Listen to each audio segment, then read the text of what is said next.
Nahotki bo'lib qoldimmi endi begona, axir o'zing eding qalbimda yagona parvona.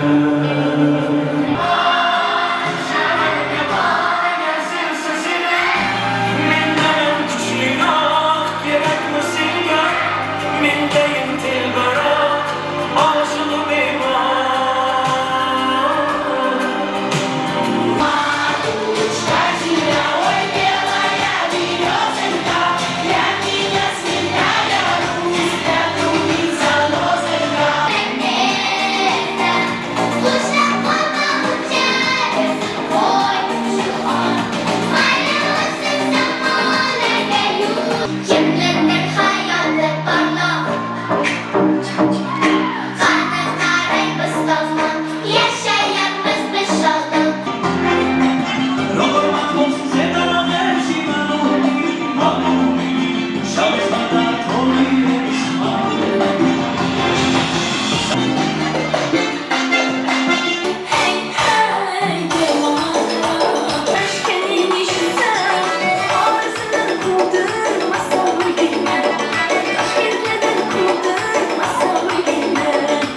Davlat bayrog'i qabul qilinganligining munosabati bilan Milliy bayrog'im, mening faxrim mavzusida o'quvchilar o'rtasida e'lon qilingan rasmlar tanlovida eng chiroyli qo'l mehnat nominatsiyasi bo'yicha Yakkasaroy tumanidagi 358-sonli davlat maktabgacha ta'lim tashkilotining tarbiyalanuvchisi Muhammad Amir O'tkirov taqdirlanadi. Marhamat.